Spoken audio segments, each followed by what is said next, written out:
Boa tarde, estamos começando hoje a sexta edição do Conversas de Direito Administrativo, agora ao vivo no Instagram.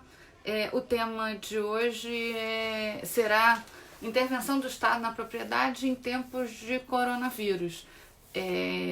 A gente vai discutir, está discutindo todas os institutos e as categorias do direito administrativo e aquelas especialmente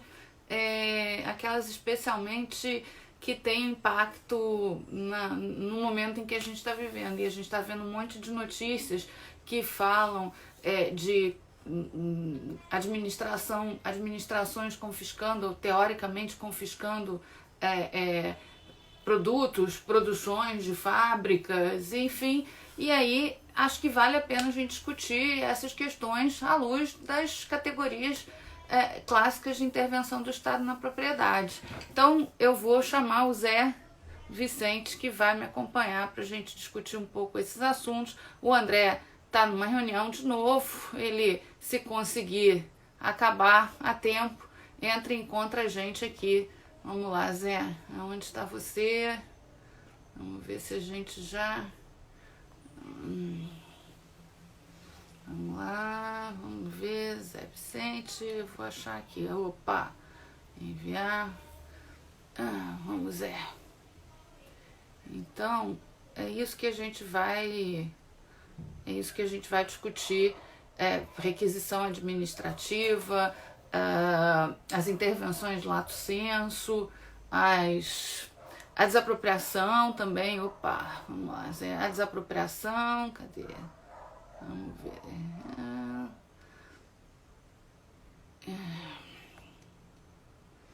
Vamos lá. Aqui.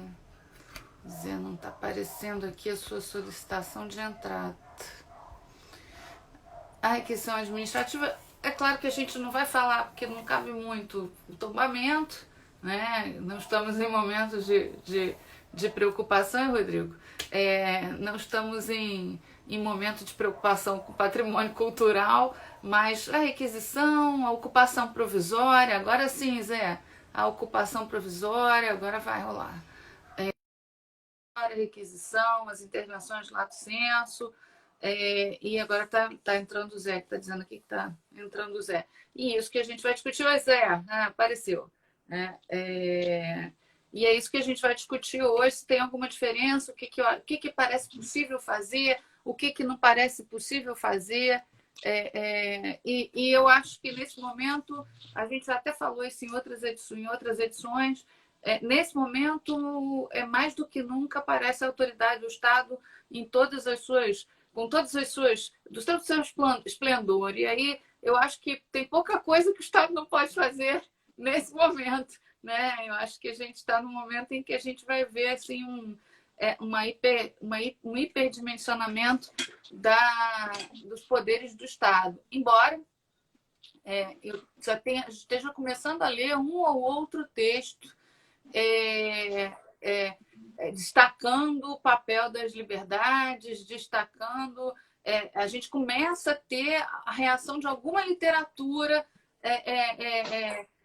advogando um limite, né? Mas, assim, eu diria para vocês que o meu feeling no momento é que prevalece a autoridade do Estado. Mas a gente não sabe quanto tempo isso vai durar e eu acho que quanto mais tempo isso durar, maiores vão ficando os ecos de liberdade, de contenção desse poder estatal. Boa tarde, Zé. O que você acha disso? Como é que você enxerga as intervenções do Estado na propriedade nesse momento? Afora a requisição, que você mesmo já escreveu ano passado, eu acho, não foi? Um texto nos... Época dos caminhoneiros, lembra? Lembro, não, eu usei, me lembro de ter usado esse texto. Usei ano passado, você vê, né? Premonitório, quase, né? Premonitório, né? Na época dos É só olhar caminhoneiros. para trás que você descobre o futuro do direito administrativo no Brasil. Talvez seja exatamente isso, né? A gente acha que algumas coisas a gente já sepultou, né? Mas enfim, o Zé, para quem não viu, escreveu esse texto ano passado, foi publicado, foi no Jota ou foi no Direito do Estado? Foi no direito do Estado. foi no Direito do Estado, daquele site do Paulo Modesto que a gente comentou na terça-feira, na seção colunistas, o Zé escreveu como é que era mesmo o texto. Lembra aí, Zé? Fala um pouquinho desse texto. Requisição administrativa, modo de usar. Isso. Era algo Por que assim. mesmo que você falou disso na greve? Era estabelecendo alguns requisitos, explicando o que era requisição administrativa. Eu me lembro que eles saíram pegando os caminhões, arrastando, tirando ele das estradas, e isso era uma requisição administrativa. Eu me lembro que foi algo nesse sentido. Enfim. Uma requisição administrativa naquela época meio a Bangu, né? Sim. Agora eu acho que é requisição administrativa mesmo. Nesse momento que a gente está vivendo, no fundo, eu acho que aquele seu texto do ano passado, ele é mais atual agora, né? Eu acho que a requisição administrativa, digamos assim, é a intervenção do Estado do momento, né? Para quem não lembra, não sabe, a intervenção a gente estuda requisição administrativa civil, requisições civis e requisições em tempos de guerra, que existe, inclusive, disposição legal específica. Graças a Deus ainda não é essa a hipótese, né? Mas que aqui a gente está vivendo um momento em que a requisição, em situações de emergência, calamidade, etc. Então, vamos imaginar, eu já até vi isso em algum lugar, poderia a administração pública requisitar um respirador de um hospital? Alguém comentou isso outro dia, de um hospital desativado? Acho que isso aconteceu, está acontecendo aqui no Rio. Parece que tem um hospital, acho que isso está acontecendo esses dias, ou aconteceu esses dias. Tem um hospital privado desativado, acho que no centro do Rio, e a prefeitura obteve uma ordem judicial e foi lá retirar material. Agora, qual foi o título jurídico que a prefeitura usou? Eu não sei, mas ela ganhou, inclusive, uma autorização judicial, que eu também não sei se era preciso, quer dizer, esse é um caso interessante. O que você acha? Vamos comentar esse Hospital Espanhol, ó. Alguém já falou aí, saiu esses dias no jornal. O que você acha, Zé, dessa situação? Eu acho, Patrícia, que a sua... requisição administrativa. Pois é, mas não precisa de ordem judicial para requisição, né? A requisição poderia ser feita... Eu entendo que o município tenha querido se resguardar. É uma forma de intervenção muito intensa. Alguém está falando aqui, ela está prevista na lei do coronavírus. Nem precisava, tá? A gente já tem no ordenamento essa figura, acho que fala-se nela. Mas, enfim, ok, é bom deixar claro, a requisição é a do momento. Vamos lá, né? Deixa você falar, já que você foi o autor de um tema há muito abandonado, né? Olha, Patrícia, eu acho que o seu diagnóstico ele está absolutamente correto. Eu acho que a gente está vivendo um momento de um direito administrativo, como eu li hoje num artigo interessante também na revista Direito do Estado, coordenado pelo professor Paulo Modesto. Acho que ela está ganhando novos autores. Um doutorando da USP que eu não conhecia falou sobre direito administrativo e direito econômico em tempos de emergência ou algo assim. Eu acho que a gente está vivendo um momento da potestade pública, um momento das intervenções, das requisições, das urgências, das alegadas urgências. Acho que a tendência é tudo meio que passar nesse primeiro momento.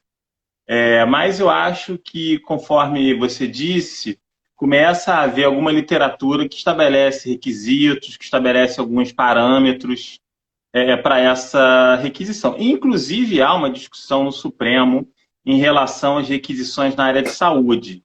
Houve uma DPF, eu acho, que foi proposta para discutir se é só a União que pode fazer essas requisições, se os estados e os municípios podem também. Há uma discussão nesse sentido que foi posta por meio de uma ação constitucional. Inclusive, me pareceu uma ação meio prematura, porque eu acho que o Supremo não vai reconhecer uma competência centralizadora no Supremo, para a União nesses tempos em que se questiona certas atitudes federais, pelo menos da figura do chefe do executivo. Então, me parece que, independentemente do mérito da ação, eu acho que houve um problema de timing. Mas, enfim, isso é outra discussão. Eu acho que a tendência Posso só dar um pitaco aí? concordo com você, em gênero, número e grau. Acho que constitucionalizar essa discussão e no Supremo pode ser prematuro. A DPF ela é quase sempre usada um pouco torta, mas a gente tem uma questão aí que me parece relevante, porque há um risco de haver uma competição federativa a que a gente está assistindo agora em nível mundial, de países competindo por insumos. A gente corre o risco aqui de ter uma competição federativa um pouco desigual por insumos de saúde escassos. E aí você vai imaginar que, por exemplo, São Paulo terá uma situação privilegiada, porque tem um parque industrial e os equipamentos. Então, se São Paulo sair requisitando a produção de fábricas ou desapropriando eventualmente, porque eu acho que a desapropriação é uma forma de intervenção na propriedade passível de ser usada nesse momento, eu acho que São Paulo pode sair usando isso em detrimento de outros estados da federação. Então, eu acho que a gente tem, sim, uma questão federativa aí, que, eventualmente, então, assim, o temor de competição desleal, desigual entre estados por insumos não deve ser um temor desprezado. Desculpa a minha intervenção aí no seu raciocínio. Não, eu acho extremamente oportuna a intervenção. Existe uma concorrência entre os estados, né, para a obtenção dos insumos, inclusive para as requisições, né? Você pode ter o estado, quem chega primeiro, qual é o interesse que prepondera, o interesse federativo que prepondera, né? Essa é uma discussão interessante, né? A gente pode entender que prevalece o entendimento do decreto-lei da desapropriação, então é a União em face do Estado, o Estado em face do município. Há quem entenda que esse dispositivo é inconstitucional. Existem entendimentos, né? Se você for aplicar o entendimento da desapropriação, você vai trazer esse problema federativo para a requisição também, né? É razoável. E quando... Pois é, quer dizer, existe um elemento de coordenação da União, um interesse mais territorialmente abrangente, mas e se, por exemplo, vamos apimentar a questão, e se o Estado ou o município está em briga política com a União e existe um risco razoável de que não vai haver um verter daquelas máscaras para aquele município ou para aquele estado na qual o prefeito ou o governador já se declarou candidato à presidência da República. Será que o interesse da União prevalece sobre o do Estado? Como coordenar esses interesses? Isso é uma questão em aberto, né? E é uma questão relevante, inclusive, né? Atual, né? Há uma concorrência que pode ser desleal entre os estados mais ricos concorrem deslealmente em relação aos mais pobres, sendo que existe um interesse federativo, né? Quer dizer, porque São Paulo e Rio são mais ricos que os estados do Nordeste ou do Norte, então eles não vão ter acesso a insumos. E existe um interesse, existe uma concorrência, diria que ontologicamente desleal da União em relação a todo mundo, né? Porque o poder, a força da União e até o poder de compra da União é muito maior do que a de qualquer estado ou seguramente de qualquer município, né? Então a gente tem conflitos federativos, até o Rodrigo Brandão tá falando sobre isso numa live aí. Existem conflitos federativos que passam por essa discussão sobre requisição administrativa e sobre uma concorrência, mesmo na licitação mesmo, né? Quer dizer, como coordenar um ambiente de escassez de um bem, né? Enfim, que é essencial para a vida humana, né? Enfim, para os munícipes. Eu acho que... Vamos retomar o seu texto da requisição, porque eu interpolei essa questão federativa aí no meio, quando você ia falar do seu artiguinho lá de requisição e dos requisitos, etc. E por que você escreveu ano passado e agora eu acho que ele é mais atual do que nunca, enfim, de tratar de um tema...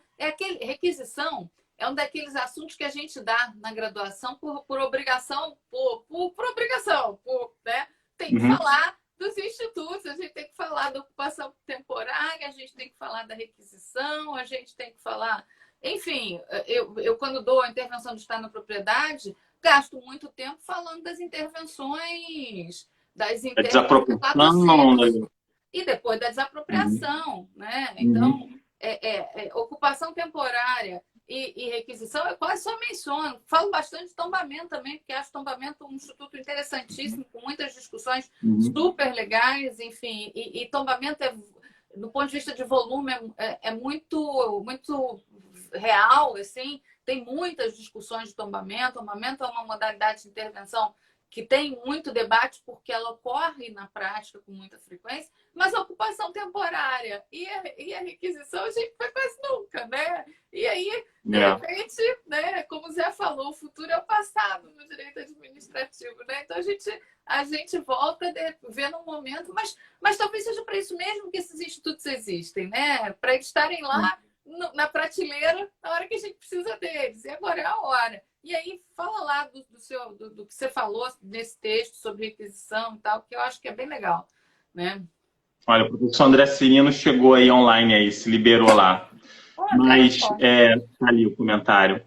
Olha, professora, esse meu artigo é um artigo bem curto, é um artigo, instant artigo, né, que eu escrevi ali em cima do laço daquele debate sobre como tirar os caminhões, enfim, que ocupavam as rodovias na greve dos caminhoneiros, né? E aí tinha uns atos de força na qual o exército, enfim, tirava lá, e era uma requisição administrativa meio temporária, na qual você requisitava para tirar o caminhão, enfim.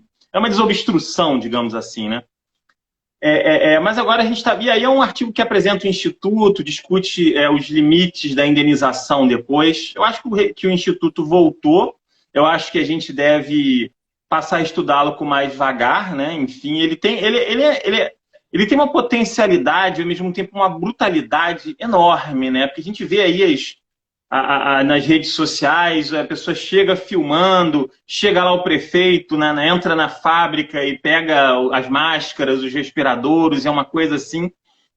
E, em tese, a requisição, quer dizer, ela só é indenizada se houver dano, mas eu diria que é quase evidente, né, que vai haver dano, né? Quer dizer, você não vai devolver aquilo intacto. Existe um elemento da requisição que talvez seja o grande elemento que a diferencia dessas outras intervenções, até está na Constituição assim, que é a ideia de urgência, né? Então, a urgência como que validasse tudo, né? Eu falei ontem, você coloca tudo na conta da urgência, que nem... Me lembro do Tropa de Elite 1, os caras matavam lá e botavam na conta do Papa. Então você faz um monte de coisa e coloca na conta do coronavírus. Essas coisas não são assim, né? Eu vi que a legislação de diversos estados e municípios, professora, começaram a editar decretos e leis recentes tentando regular e regulamentar, no caso dos decretos, as requisições administrativas desses entes infranacionais, em paralelo ao decreto-lei da desapropriação, que fala rapidamente sobre requisição e da Constituição. O que eu vi, eu tenho uma tabela, eu estudei essa tabela, estou escrevendo um artigo sobre isso, e vejo que os entes federativos têm um tratamento legislativo e regulamentar muito divergente em relação a isso. Alguns decretos e algumas leis estabelecem, por exemplo, uma exigência de parecer jurídico ou de um processo administrativo antes da requisição. Eu fico me pensando, assim, eu acho que eu vejo um elemento positivo em você ter uma procedimentalização antes de sair requisitando os bens e os serviços, porque a procedimentalização é uma garantia da racionalidade. Por outro lado, isso começa a entrar numa linha de tensão com a ideia de urgência, né? Quer dizer, se a coisa é realmente urgente, você requisita, né? Não vai pedir um parecer jurídico, estabelecer um ato que identifique a requisição. Isso começa a desconfigurar a ideia, o estado de urgência.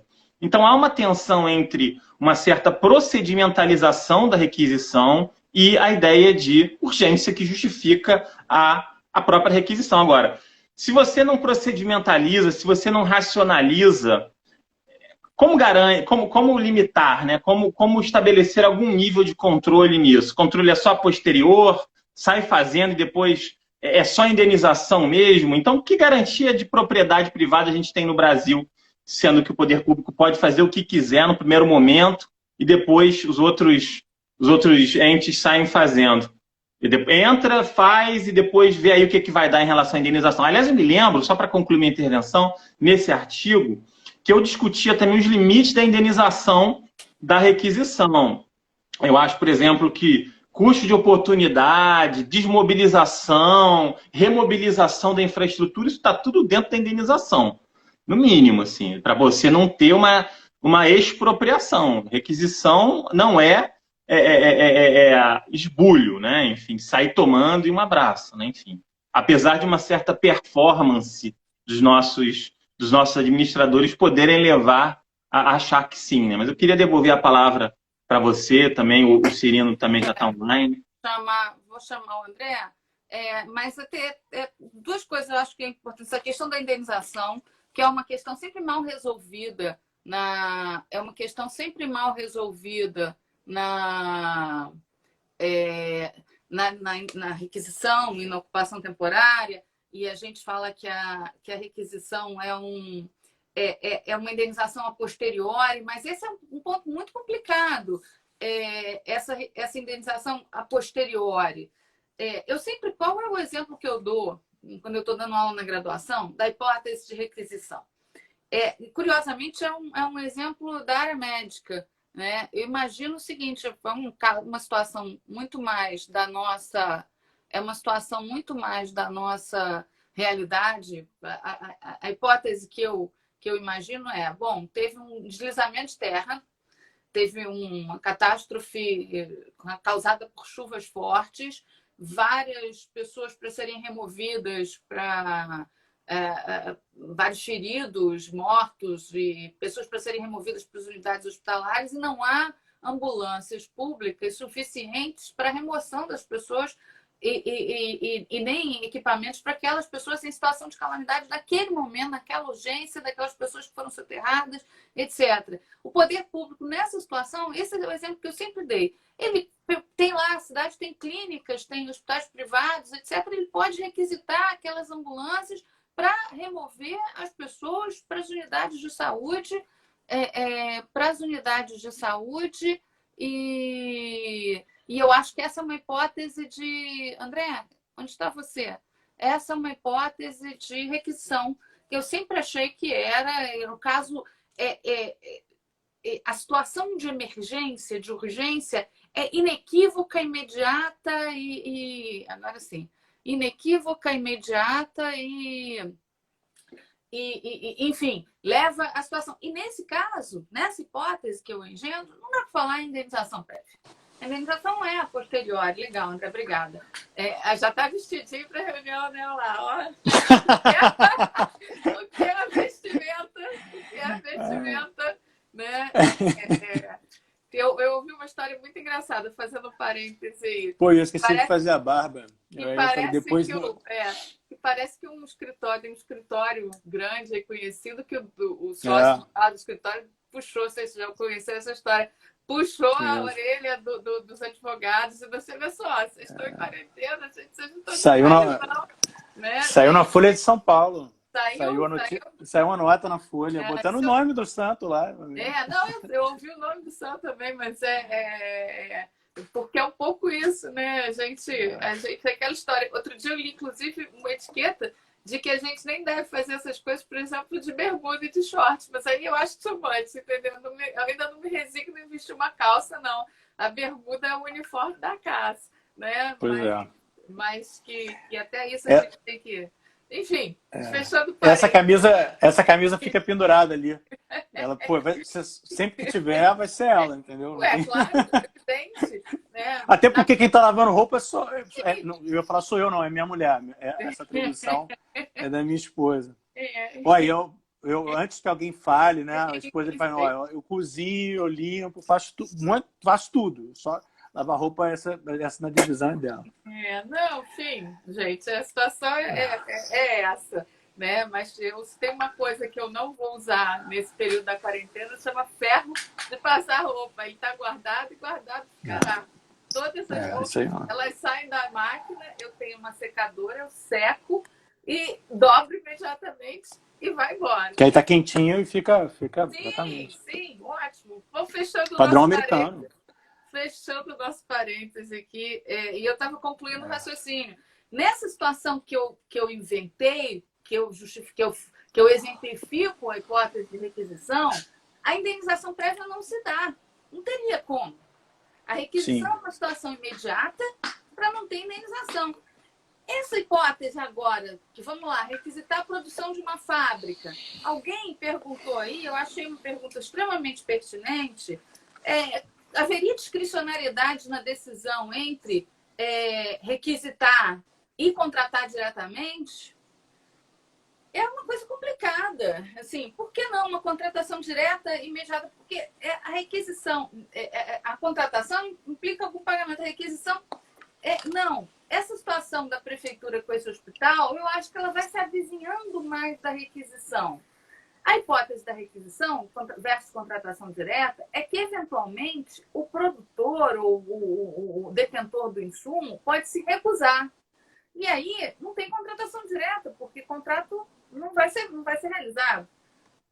Então, a requisição vai ficar para uma hipótese em que, de fato, o ato da administração seja um ato de força, seja um ato, uma situação de emergência muito clara e um ato de força, né? Agora, de novo aqui, essa questão da indenização ser a posteriori é uma questão grave, porque, no caso que eu imagino, a indenização prévia não se dá, não tem como, não é viável.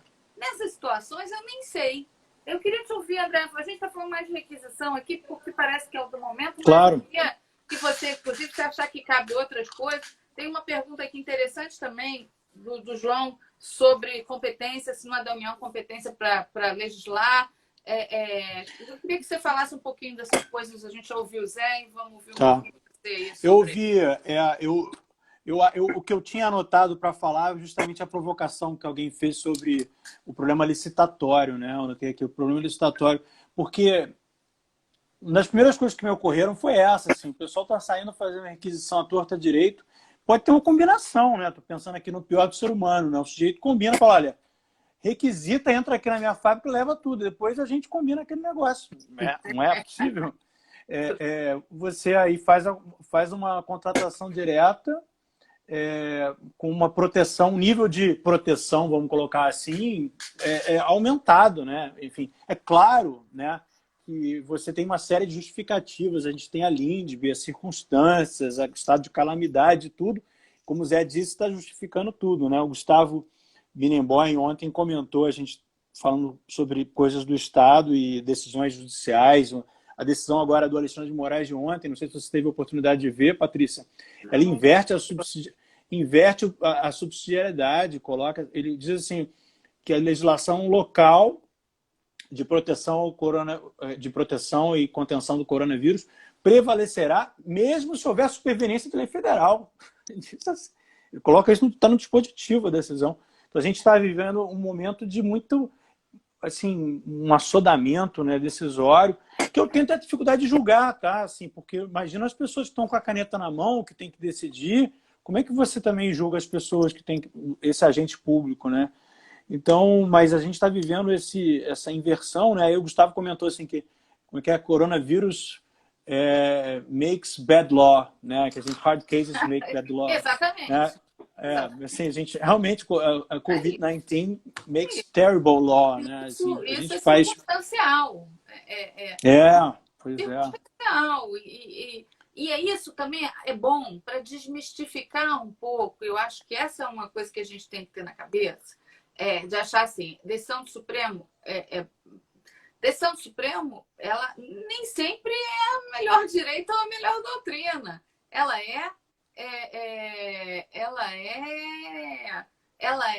O Supremo também é um órgão político, ele também faz parte do processo político. O Zé brincou contra golpe preventivo.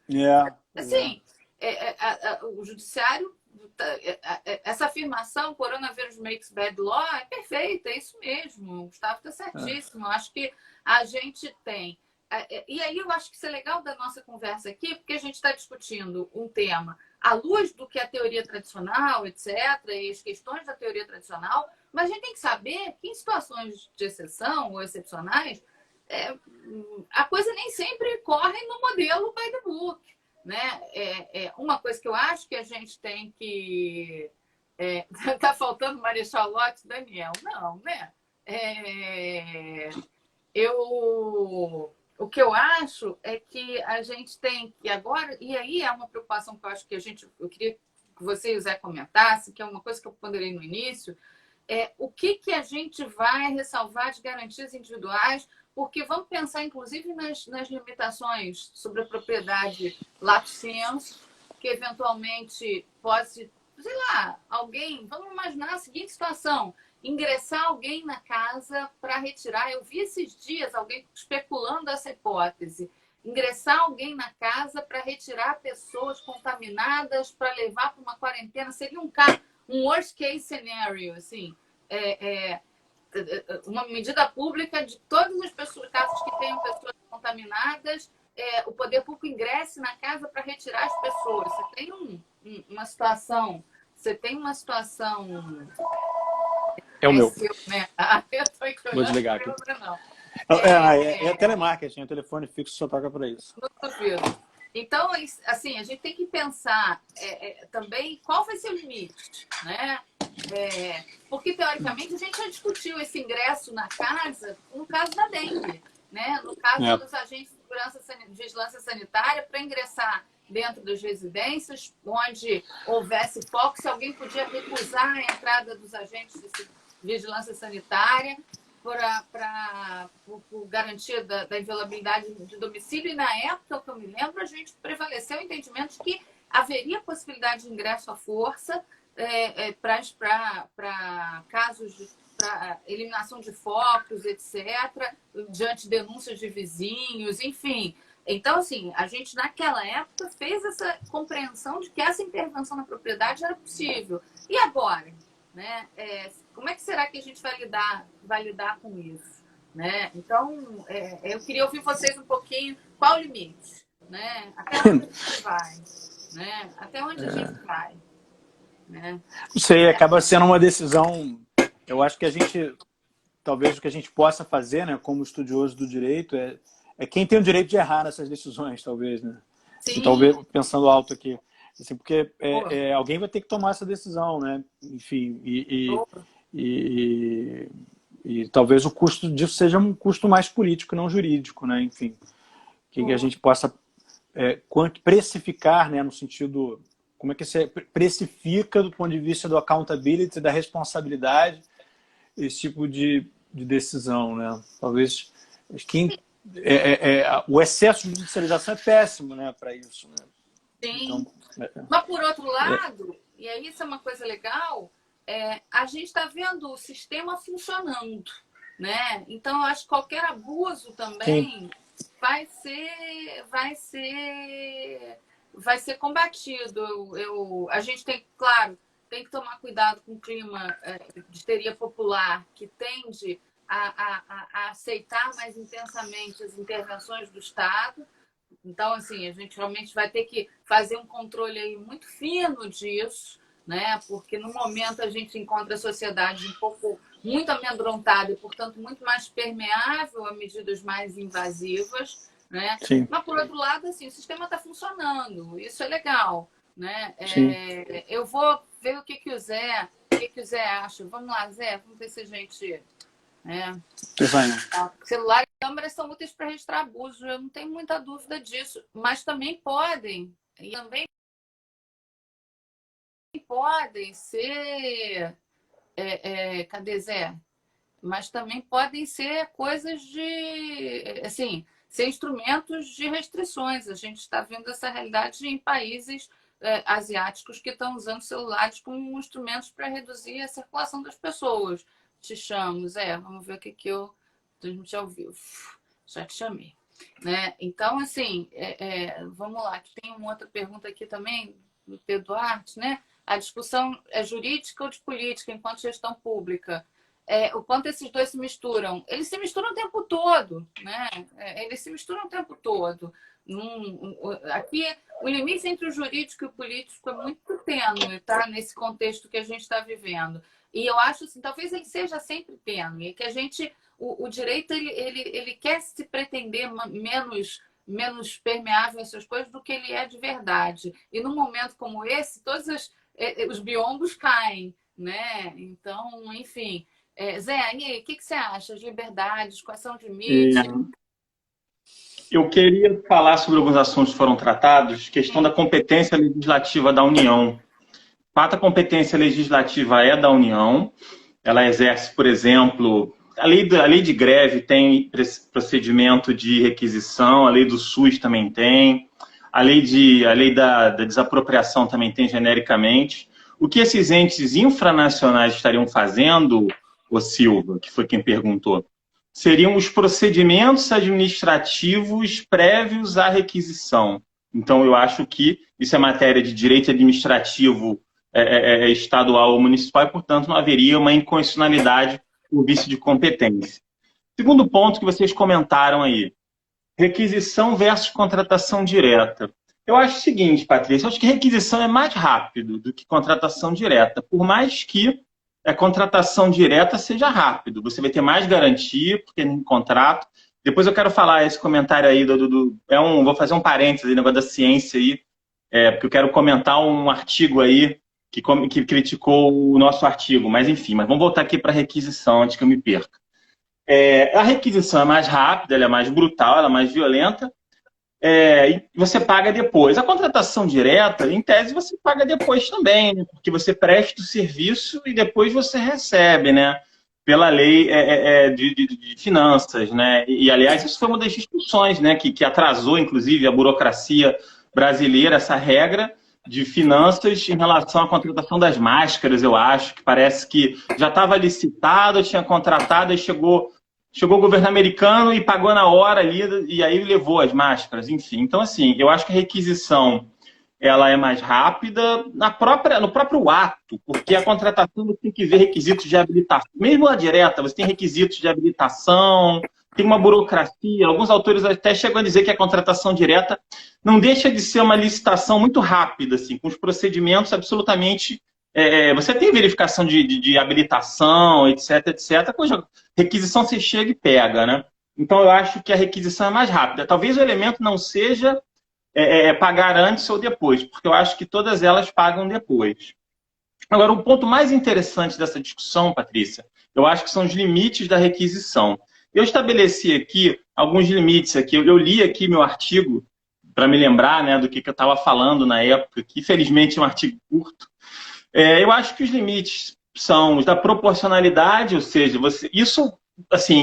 os governos, as administrações têm que ter esse bom senso. Você sai requisitando coisa que não é essencial, isso vai justificar indenizar perdas e danos, punitive damage, vai vir o diabo aí depois. Segundo requisito é urgência real, assim, e não uma alegação de urgência que não se... Tipo assim, tem que haver uma notoriedade daquela urgência, o que, de certa forma, a emergência trazida pelo coronavírus pressupõe isso.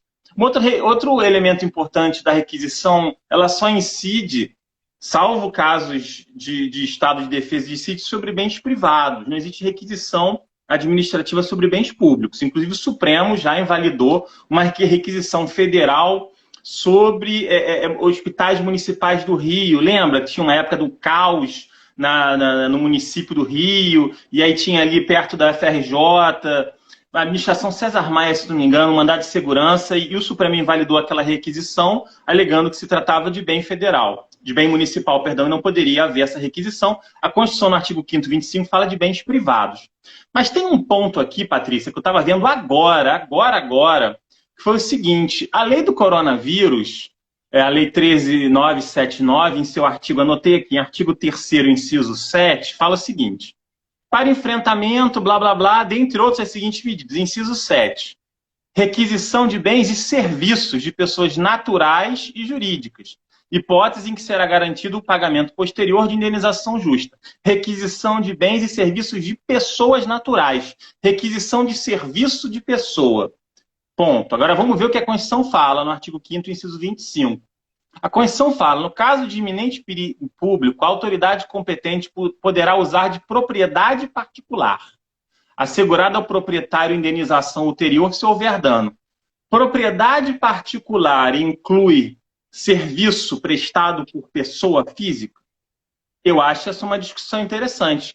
Pode haver requisição de serviço? Você requisita a prestação do serviço do médico privado e diz assim, olha aqui, você vai trabalhar aqui e depois eu vou te pagar. Será que isso está albergado dentro da garantia constitucional do artigo 5º, inciso 25? Eu estou pensando nisso agora, tá? Alguém fez um comentário nesse sentido aí eu comecei a pesquisar aqui. Num primeiro momento, eu teria que pesquisar, estudar esse negócio também. Ah, já é antigo isso, Capec? Porque a Constituição fala em propriedade. Requisição de propriedade. Poderá usar de propriedade particular, né? Não sei, eu queria ouvir você, professora. Não, porque Requisição eu acho, de serviço. a topologia desse dispositivo constitucional, ele está falando no capítulo. Eu brinco que é uma sequência de artigos bem boladinha. Né? Garantir o direito de propriedade. A propriedade atenderá à sua função social. A desapropriação é possível para utilidade e fala na sequência, nesse dispositivo. Então, ali, naquele momento, o que ele está falando é da propriedade, né? Então, assim, ali, naquele contexto, aquilo se volta para a propriedade. Mas como o Daniel falou, e aí eu acho que a requisição de serviço, e aí o Daniel está citando a lei do SUS da década de 90, pode ter outro fundamento, que não esse do direito. Qual? A gente tem que catar um fundamento constitucional para isso. Porque aqui no 25 não é, e pode ser que a lei seja antiga, mas ninguém achou inconstitucional. O serviço militar obrigatório tem uma previsão expressa na Constituição. Eu acho que mesário também. Tudo bem, eu estou falando aqui de orelhada, né? Mas. Não. Eu acho que é um. Tem outro dispositivo? Eu acho que a gente tem que imaginar uma outra possibilidade do Estado intervir. E aí, requisição de serviço, eu não poderia dizer nem que é intervenção na propriedade, porque o serviço, a prestação de serviço não é propriedade. Então, eu acho que talvez uma outra forma de atividade que o Estado pode obrigar as pessoas a determinadas atividades compulsórias. Qual é o limite da requisição de serviço profissional? Existem serviços profissionais que são serviços criativos. Você pode opor uma objeção de consciência a essa requisição de serviço? Por exemplo, eu sou um opositor do governo e eu não quero trabalhar, em hipótese alguma, exercitar a minha atividade criativa para o governo. Sei lá, existe como me opor a uma requisição de serviço? Eu sou um designer, um criador de propriedade intelectual, enfim. Será que eu posso me opor a essa requisição? Veja, a gente está falando de uma intervenção que é sobre, em alguma medida, estou usando o limite estressando o argumento, tá? Você está fazendo uma intervenção no corpo das pessoas. Você está obrigando a pessoa a trabalhar. Isso é grave, assim. Tem que achar muito bem achado aqui um dispositivo na Constituição que permita um encaixe bem preciso nisso, né? No que disciplina o exercício das profissões, até que ponto você pode... enfim, realmente esse é um caso que a gente tem que pesquisar aí, essa base constitucional. De fato, acho que não é esse dispositivo do 5º 25, porque ali eu estou tratando exclusivamente de direito de propriedade. A topologia constitucional, ali naquele momento fala da propriedade, e serviço não é propriedade. Então, realmente, a gente tem que... Agora, alguém fez um comentário, que é inclusive a nossa residente, ou ex-residente, ela estava saindo, que isso veda vedação constitucional ao trabalho escravo. Vedação constitucional ao trabalho escravo, eu acho que não, porque haverá o pagamento a posteriori, né? Nesse caso, não. Não, também não acho, não. Né? Possibilidade de serviço obrigatório, no caso de calamidade, que permanece o bem-estar da comunidade. Olha aqui, o Pacto de São José. Pacto de São José da Costa Rica, eu tenho uma certa implicância. Vamos lá. Os argumentos aí são muito indiretos aí. Enfim, porque que são os profissionais de saúde. Enfim, realmente assim, fica aí a problematização, não vamos avançar não, porque senão a hora avança e a gente não discute o que... O Zé estava falando de outras coisas que tinha que falar aí, de limites, etc. Eram esses pontos, requisição de serviço, a discussão sobre requisição e contratação direta. Eu acho a requisição mais rápida que a contratação direta. Você não verifica a habilitação. O problema, eu acho que não é pagar antes ou depois, porque todas as duas pagam depois. Questão da competência legislativa. De fato, a competência é da União, mas os entes infranacionais têm legislado e regulamentado o procedimento para isso. Mas fica a questão de se procedimentalizar a requisição não vai contra a ideia do Instituto, que é a ideia da urgência, né? A ideia mesma da urgência. É só sobre bens privados, então a não ser que haja decretação de estado de defesa do estado de sítio. A gente vive um direito administrativo das emergências, então, quem sabe daqui a algum tempo isso vai acontecer em algum momento, vai ter requisição de bem público, né? Mas nesse momento isso é um limite, né? E eu acho que o que tem, a discussão mesmo é de indenização, né? Qual é a parcela que integra, a discussão é da proporcionalidade, mas isso depende muito do caso concreto, e uma discussão sobre a indenização, quais parcelas integram a indenização. Eu acho que o que integra desde que o dano seja comprovado, a indenização tem que ser justa, no sentido exatamente lá da Constituição para desapropriação, ou seja, custo de desmobilização, custo de remobilização, custo de oportunidade. Eu aqui no negócio do caminhoneiro, eu falei, o nome do artigo é Greve de Caminhoneiros e Requisição Administrativa, 2 pontos, modo de usar. Eu publiquei isso em 2018. E a discussão aqui era sobre um decreto federal que justamente estabeleceu essa hipótese de tirar o decreto federal 93/82, que estabeleceu a hipótese de o Exército tirar os caminhões das vias, enfim. E aí eu falava que voltavam esses institutos antigos, assim como voltavam coisas antigas como os drinks, a gin tônica, né? Enfim, e o Moscow Mule. Bom, mas o Moscow Mule e a gin tônica são coisas mais simpáticas que requisição administrativa. Deu uma discussão de indenização, né? E o Vamos lá, negócio da ciência lá para você, para encerrar sua participação, você queria falar do artigo da ciência e da resposta de que a ciência nem sempre é neutra. Eu não li a resposta, não, mas eu confesso para você que o argumento me soou com alguma... A ciência também tem lá as suas... É uma coisa que eu sempre falo. A ciência tem esses problemas. Mas, Patrícia, a ciência é um método, a ciência é um procedimento que tem a lógica da sua própria autocorreção. A ciência pressupõe hipóteses que sejam possíveis de estarem erradas. É uma ideia de falibilismo lá, etc. e tal, lógica da revolução científica, Popper, etc. e tal. E existem certos consensos provisórios na ciência. Enfim, a gente não estava falando de nada muito escalafobético, a gente não estava aderindo a nada além de... Existem certos... Você sempre pode estressar o argumento de que existem artigos, existem evidências de que aquilo não seja verdadeiro, não seja inteiramente verdadeiro. É verdade, a ciência é feita de verdades provisórias, elas vão sendo refutadas e vão surgindo outras coisas. Mas isso não significa que não existam protocolos e procedimentos e verdades provisórias que sejam razoavelmente aceitas naquele momento. O argumento do ceticismo, da dúvida metódica, é o argumento que ingenuamente serve para validar, por exemplo, a ideia de terra plana. As pessoas assim, não, porque você tem que duvidar de tudo. E aí você tem uma série de procedimentos, experimentos que vêm mostrando que a Terra é redonda, e você, não, mas isso aí estão colocando na sua cabeça. Então, eu quero dizer o seguinte, sempre esse argumento de vamos duvidar de tudo, inclusive de verdades que estão assentes há muito tempo, que são replicáveis, isso não é, na verdade, assim, o fato de você duvidar da ciência não significa que não possam existir verdades provisórias, consensos provisórios. E outra coisa, esse argumento diz assim, não existe um consenso. Consenso não é unanimidade, consenso é uma maioria, uma verdade provisória que é aceita. Existe ciência mal feita, existe ciência ruim, existe manipulação de dados.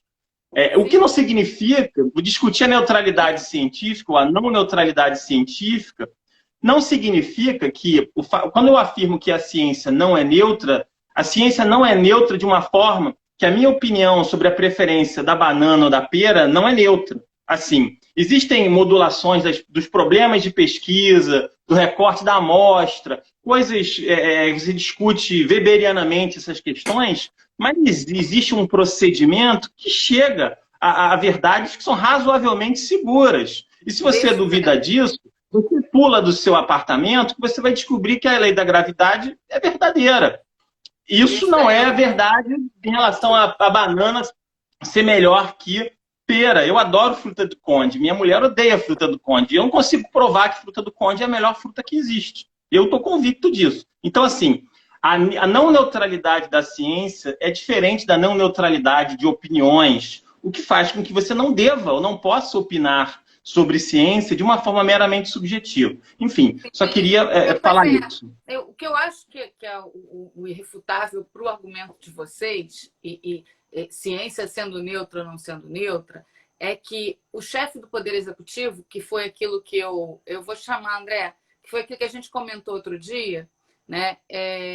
Aqui, o chefe do Poder Executivo não tem voluntarismo no que trata, nenhuma autoridade pública tem, o chefe do Poder Executivo menos ainda, não pode agir com voluntarismo em relação a pontos sobre os quais há opiniões técnicas. A decisão do chefe do Poder Executivo tem que ter um embasamento técnico suficiente e capaz. Ele não pode dizer que é amarelo o que a comunidade científica, de um modo geral, diz que é vermelho. Porque esse é um limite do poder. Esse é um limite do exercício do poder. A decisão, chamando você, André, a decisão sendo técnica, a decisão dele não pode contrariar. Então, eu acho que esse é o argumento que ampara a tese que vocês defenderam. Não é possível. Vamos imaginar que houvesse uma enorme controvérsia na comunidade científica e o chefe do Poder Executivo quisesse encaminhar por uma corrente. Se houvesse uma controvérsia fundada, uma dúvida real, aí eu acho que o chefe do Poder Executivo poderia. Não é o caso que a gente está vivendo agora. A gente tem quase um consenso da comunidade científica a partir de um determinado momento. Você tem vozes dissonantes, mas elas são minoritárias. Então, eu acho que o chefe do Poder Executivo teria mais autonomia decisória se a gente tivesse uma situação de dúvida razoável, de discrepância, que poderia fundamentadamente optar por uma coisa ou outra. Agora, ele não pode voluntaristamente dizer assim, não, porque eu acho que esse remédio funciona e aí vai. Não pode. Isso não pode. É aquela coisa do voluntarismo que a gente falou outro dia. André, assim, era só para falar desse tema aí, mas vamos voltar aqui à intervenção do Estado na propriedade, seus últimos comentários, o que você queria falar mais alguma coisa para o pessoal, enfim. Né? Ou então dar um pitaco nessa questão também da treta. Eu escrevi, né, um artiguinho, A Verdade que Liberta da Ciência, um pouquinho antes deles, né? E falei disso também, enfim, eu concordo 100% com eles. O que não dá é para ignorar completamente, não é só a questão do isolamento. Vejam, há consenso mesmo entre aqueles... Há consenso, eu acho que esse é um consenso 100%, tá? De que o presidente da República não deveria incentivar aglomerações. E ele foi numa passeata. Isso é um consenso. Assim, mesmo para aqueles que defendem o isolamento vertical, acham que não deve haver aglomerações. E o cara foi lá na passeata e cumprimentou todo mundo. Isso é um consenso. Há um consenso de que não é uma gripezinha. Isso é um consenso também. Isso aí. Enfim, ele está muito além do presidente de isolamento. A gente está numa discussão aqui. A discussão do isolamento é pouco do lado do que a gente tem. A gente tem uma discussão muito rasa sobre isso. Mas, enfim, quem quiser, lê meu artigo lá também. A Verdade que Liberta da Ciência. Mas André? Tá onde? No Globo. No Globo? No Globo. A Verdade que Liberta. Ah, eu vi. Não, claro. Sem dúvida. Então tá, mas vamos lá. Considerações vamos lá. Eu acho que, assim, considerações finais. O Zé falou, esse precedente dos bens públicos me fez pensar uma questão interessante que tem acontecido, né? Eu li isso nas notícias, tá? De que alguns municípios estão em vias de comprar algum equipamento e aí vem lá o governador, o presidente, a administração federal e vai e requisita antes de o poder municipal, o poder local conseguir o bem. Né? Então, eu acho que ali isso pode violar essa jurisprudência do Supremo. Né? Eu acho que tem acontecido isso. Os caras vão lá, organizam, na hora de comprar, vem o outro ente, vai lá e requisita. Né? O que eu acho muito grave. Né? E quanto à requisição de pessoas, eu acho que também é uma questão muito interessante para ser discutida. Né? O Aragão, numa conversa, uma troca de mensagens num grupo, aí falou que existe uma figura no direito italiano que que eles colocam na figura ablação, de forma geral, que pode incluir pessoas, que pode incluir essa possibilidade de você levar médicos para essa missão de atendimento em situações excepcionais, né? Eu não sei, eu confesso que eu não tenho convicção formada sobre isso, não.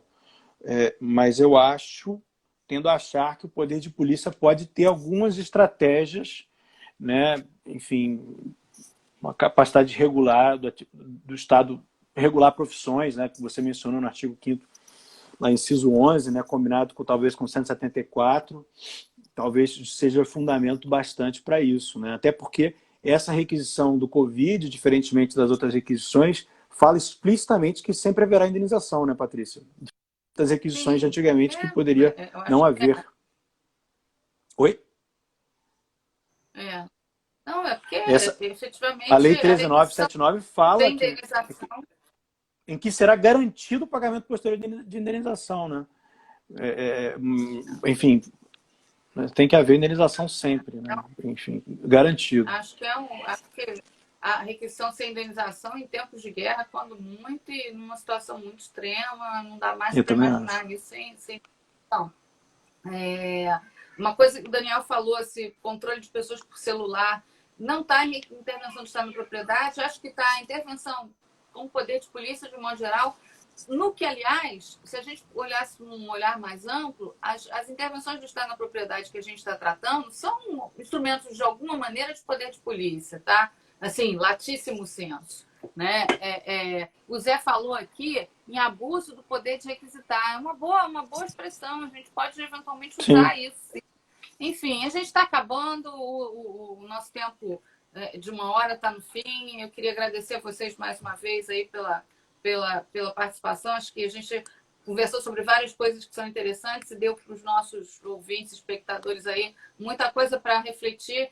Aquela história, a gente vai trocando ideia aqui, meio que deixando as ideias fluírem para ajudar todo mundo a refletir, né? Nesses momentos em que as coisas estão acontecendo muito forte, eu acho que é isso que a gente tem que pensar junto, pensar alto, né? No fundo, isso aqui é um grande pensamento alto de 3 pessoas com vocês participando. Então, mais uma vez, muitíssimo obrigada aí, gente, por essa audiência. E semana que vem a gente volta. Uma ótima Páscoa, né? Feliz Páscoa. E para todo mundo. E a gente, enfim, vamos torcer para isso acabar logo e a gente poder se ver pessoalmente. Um abraço grande. Tchau, tchau.